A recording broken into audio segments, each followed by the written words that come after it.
Hi, everyone. I'm Ellen Frost, and I'm coming to you live from the Gardener's Workshop Facebook page. For those of you who don't know me, my name is Ellen Frost. I'm the owner of Local Color Flowers. We are a floral design studio located here in Baltimore City, and we source all of our flowers locally. And I'm coming to you today to show you a little bit of what we are using for a big wedding this weekend, to show off some of our local product, and also to answer any questions you might have about local sourcing, about local designing, uh, whatever you got for me. I'm open to it. Okay, so I'm going to walk over. I'll give you a little tour of the outside first while people are getting on. Like I said, we are in Baltimore City, and we are right smack dab in the middle of the city. This is our shop. It is a 2,000 square foot, used to be a garage, and it has two big garage doors that we can keep open, which is terrific. We also have a new mural coming on our next door neighbor's garage by the same designer and painter who did this. So this is our shop, and just take you inside and show you a little bit about what we're using this week. So here is a little bit of what we're using this week. We have a big wedding that is sort of a multicolored summer wedding. So I'll just name off a few things that we have, and if you have questions, let me know. So we've got lots of zinnias. So we've got good sized zinnias or little tiny zinnias. These are the Oklahoma. We've got lots of lisianthus. We have more, I think this is Oklahoma yellow. We've got Dusty Miller, geranium, really pretty berries. We've got lots of dahlias and cosmos, gomphrena, millet. This is triloba, Rudbeckia triloba. We've got some other millet. We have really, really pretty tuberose this week. Marigolds, ageratum, dara, strawflower. These are the little Aztec zinnias and a little bit of sage. We've got, I think that's Henry Ehlers. I don't know if that's the name of that Rudbeckia. I think it is. He's a cute one. And then some abelia. We've got heptacodium. That's what we're going to use in our arch. Tansy and sunflowers. Plume celosia. Crested celosia. This is the Bombay celosia. Mountain mint. Eucalyptus. Viburnum berries. So that's a little sampling. We still have a lot in the cooler, but this is what we pulled out to show you today. And I'll give you a little glimpse in the cooler of some of the stuff that we still have in there. So some more sunflowers, marigolds, lots of foliage that we're going to use, more dahlias.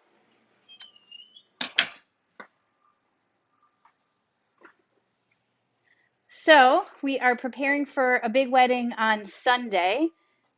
We are doing about, I can show you, 120 or so bud vases for long tables.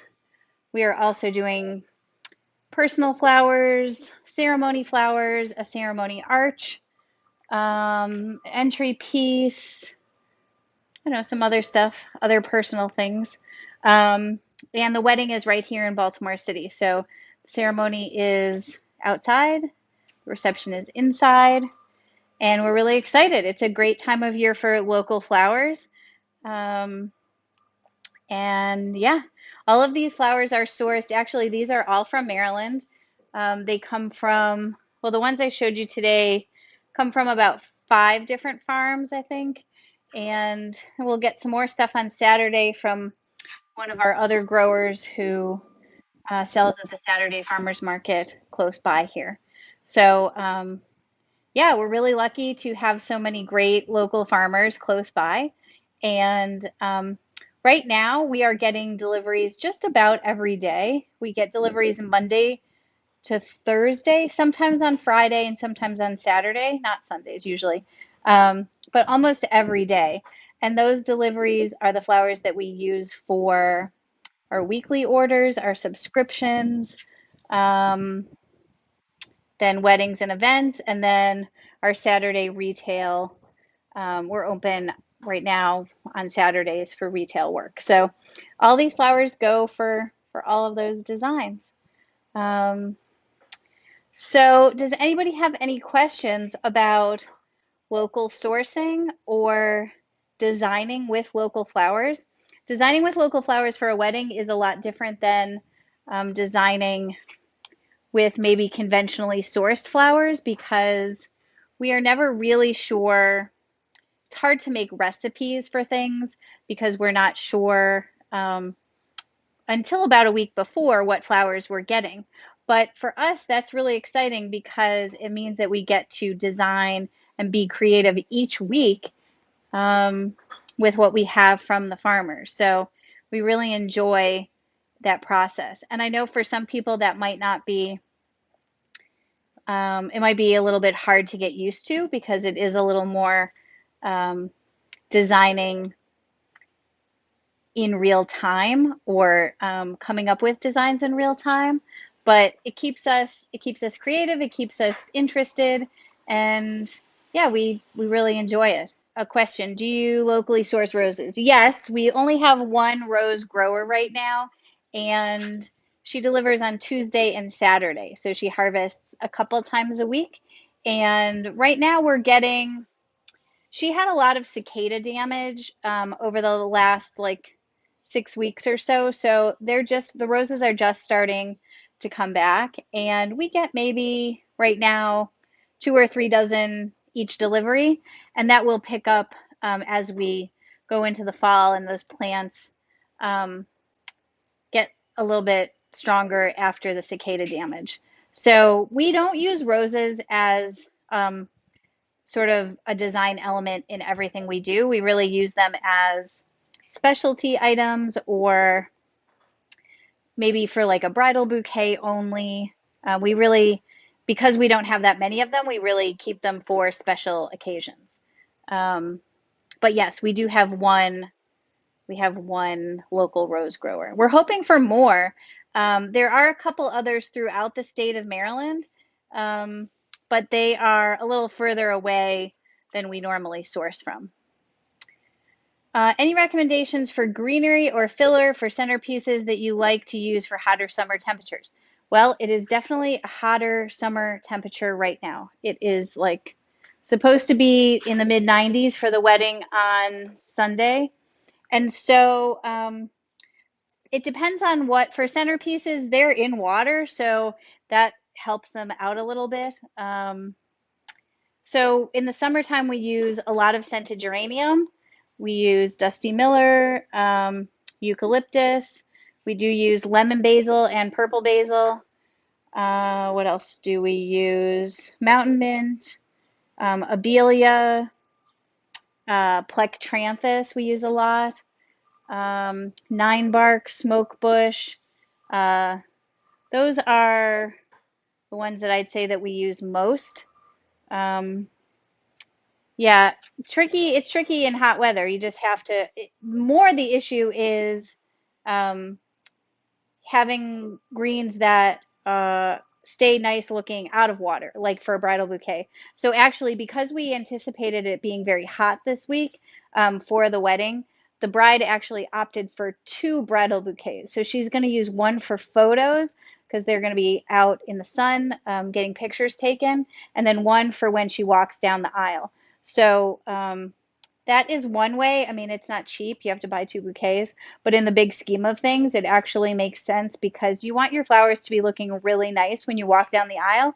And if you've been out taking pictures for a couple of hours and your flowers have been out of water, you don't really want to walk down the aisle and have photographer taking a million pictures of you with like a wilted, sort of rough looking bouquet. So that's some suggestions um, for foliage for the summer. Somebody's asking how many farmers do we buy from?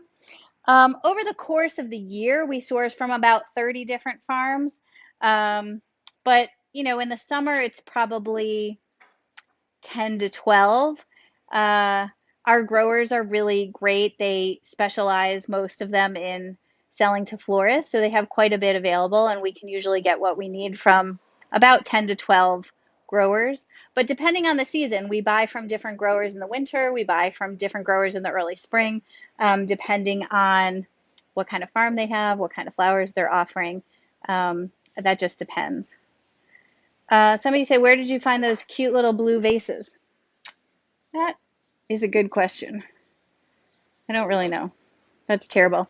I think maybe Syndicate Sales. You might check them. We try to source a lot of our vases from Syndicate because they're an American-made company. They do make a lot of their glass in the United States, so maybe there. Might check them out. Let's see. Do you really have access to local flowers in January? Sure.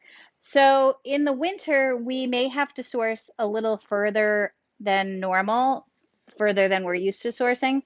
So the furthest place is a place in New Jersey called Van Dyke Brothers Farm. And they are about 225 miles from here, but they are more of a backup for us. But in the winter, yes, we source from farmers in Maryland that have greenhouses, heated greenhouses, unheated greenhouses, hoop houses, and people that do forest branches.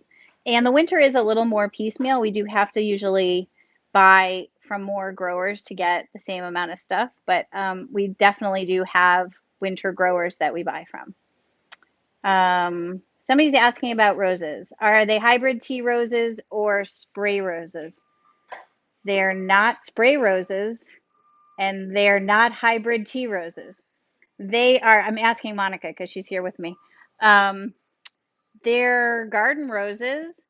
Um, I think that's all I can tell you about them.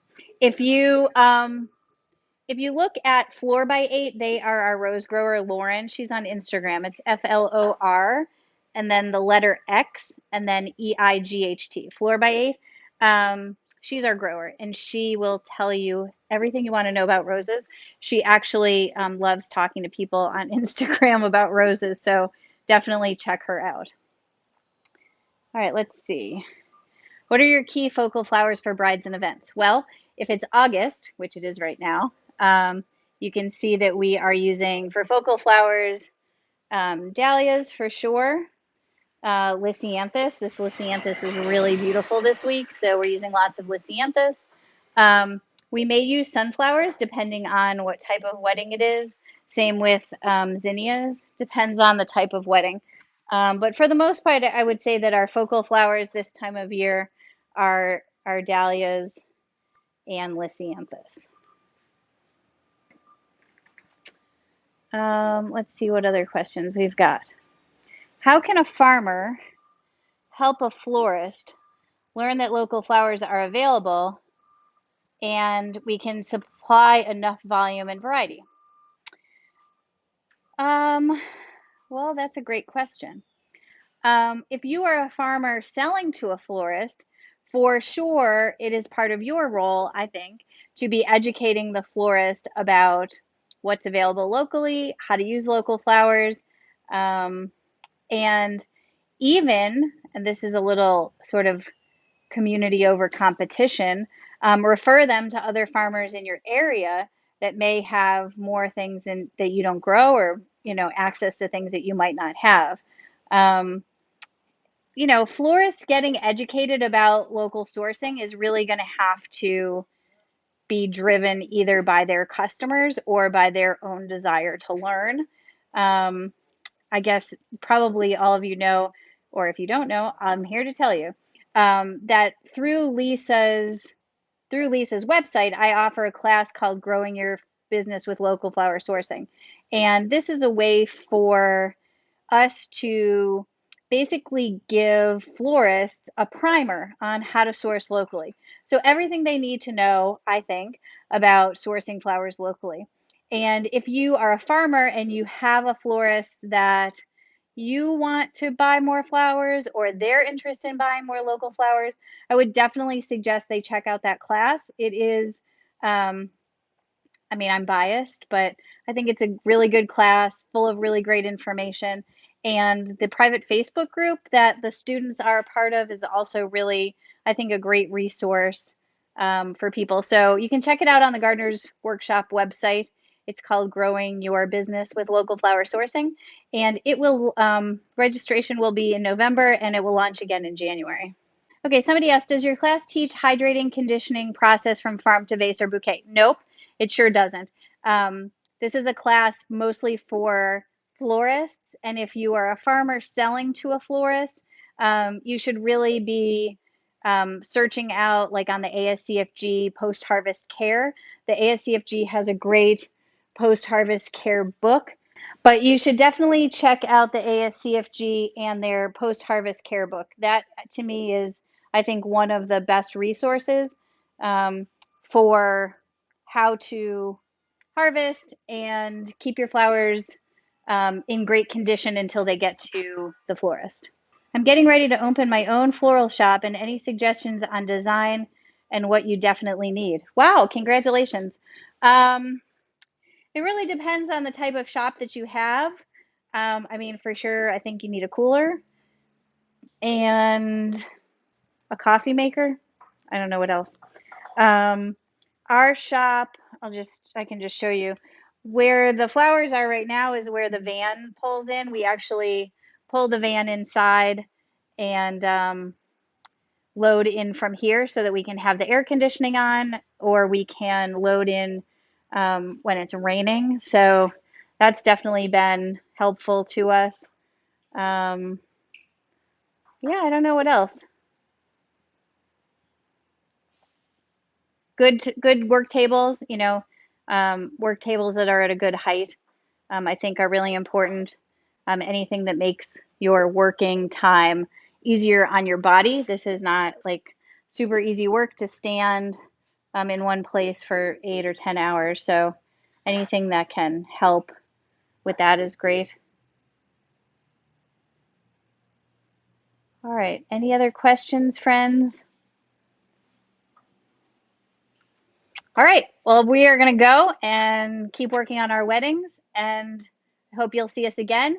You can, again, check out the class, Growing Your Business with Local Flower Sourcing, on the Gardener's Workshop website. And I hope that you will consider taking the class or sharing this information with the florists that you sell to and encourage them to take it, or at least to get them interested in local flowers. So thanks, everyone. Have a great day.